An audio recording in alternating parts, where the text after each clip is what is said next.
में हम goals of psychology को डिस्कस करेंगे। सो उससे पहले अगर आपको साइकोलॉजी का कंसेप्ट नहीं पता तो मैं आपको बताती चलूँ कि psychology is the scientific study of human mind and it's behaviour. ठीक है, ये एक साइंटिफिक स्टडी है ह्यूमन माइंड की।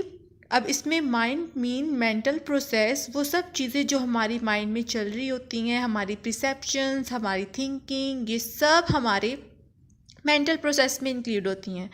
और फिर नेक्स्ट है यहाँ पे बिहेवियर की बात की जाए तो ह्यूमन बिहेवियर मींस हमारा लोगों के साथ, हमारा सोसाइटी के साथ कैसा इंटरेक्शन है, उनके साथ कैसा बिहेवियर है, वो सब इसमें आ जाता है। ठीक है, सो ये था साइकोलॉजी का कॉन्सेप्ट। सो अब हम इसके फोर्थ गोल की तरफ चलते हैं। गोल्स ऑफ साइकोलॉजी, जो इसके 4 मेन गोल्स हैं वो है to describe, to explain, to predict, to change. अब फर्स्ट वन है टू डिस्क्राइब। अब इसमें यह है कि किसी भी शख्स के मेंटल प्रोसेस को या उसके बिहेवियर को डिस्क्राइब करेंगे हम। कि जैसे कि अब मैं देखती हूँ कि मेरे सामने एक लड़की है, वो बहुत ज़्यादा उदास है, ठीक है, बहुत ज़्यादा अफसुर्दा है, रो रही है ऐसे, ठीक है। अब ठीक है, ये बात है। अब मैंने देखा कि वो उदास है, ठीक है, तो मैं कह देती हूँ शी इज़ सैड। अब मैंने डिस्क्राइब तो कर दिया ना कि ये वो लड़की सैड है। अब डिस्क्रिप्शन के बाद जो नेक्स्ट पॉइंट है वो है टू एक्सप्लेन।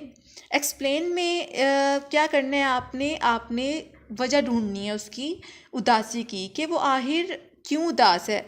ठीक है, यहाँ सारी सिचुएशन समझने की कोशिश करनी है कि ऐसी कौन सी बात हो गई है, ऐसी कौन सी वजह है, कौन सी रीज़न है जिसकी वजह से वो उदास है, वो रो रही है, वो इतनी अफसुर्दा है।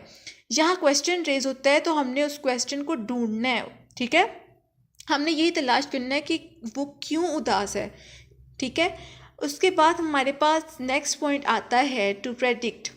अब हमने प्रेडिक्ट करना है, पेशेंट को ही करनी है। जब हमें उसकी उदासी की वजह पता लगेगी तब हम समझ जाएंगे कि ठीक है कि आखिर क्या वजह है। फिर हम, ठीक है, वजह के बाद क्योंकि हमें पता लग जाएगा ना कि ये वजह है, तो फिर हम सोचेंगे कि अगर हम ऐसी वैसी उसके सामने कोई भी बात करेंगे तो वो दोबारा उसी सिचुएशन में आ जाएगी, वो दोबारा उदास हो जाएगी। तो इसलिए हम प्रेडिक्ट करेंगे कि हम वो फ्यूचर में अगर हम ये काम करते हैं, उसके साथ ऐसे कोई मतलब कि हम कोई बात हो जाती है तो वो दोबारा उस कंडीशन में आ सकती है। ठीक है, ये हम प्रेडिक्ट करेंगे। अब यहाँ हमने तीनों गोल्स को समझ लिया है। सबसे पहले हमने उसके मेंटल प्रोसेस को जाना है, उसको डिस्क्राइब किया है। फिर हमने वजह जानी है कि आखिर क्या वजह है। ठीक है, उसे एक्सप्लेन किया हमने। फिर हमने क्या किया, प्रेडिक्ट करना है कि इन फ्यूचर ऐसी दोबारा बात हो जाए, वो दोबारा उस कंडीशन में आ सकती है। लास्ट गोल जो है ना, वो सबसे इम्पॉर्टेंट गोल है साइकोलॉजी का, वो है टू चेंज द बिहेवियर और मेंटल प्रोसेस। अब क्या है कि हमने सारी बातों में पता लग गई है ना। अब हमारा क्या काम बनता है, साइकोलॉजिस्ट का काम ही यही होता है कि जो है ना, बंदे की सिचुएशन को चेंज करना, वो नेगेटिव की तरफ ना जाए। अगर वो नेगेटिविटी की तरफ है तो उसे पॉजिटिविटी की तरफ लेकर आए। क्योंकि आप देखा जाए तो आजकल बहुत से लोग जो है ना वो डिप्रेशन का शिकार हैं। ठीक है, तो हमारा क्या काम बनता है कि हम उसकी सिचुएशन को चेंज करें।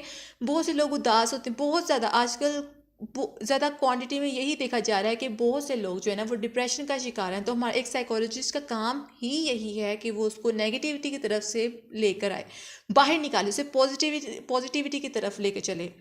सो ये था हमारा बहुत ही इंटरेस्टिंग सा कंसेप्ट गोल्स ऑफ साइकोलॉजी के बारे में। आई होप कि आपको समझ आ गया होगा। अगर आपका इससे रिगार्डिंग कोई भी क्वेश्चन है तो प्लीज़ कमेंट सेक्शन में आप बता सकते हैं, और प्लीज़ लाइक और सब्सक्राइब ज़रूर करें। शुक्रिया।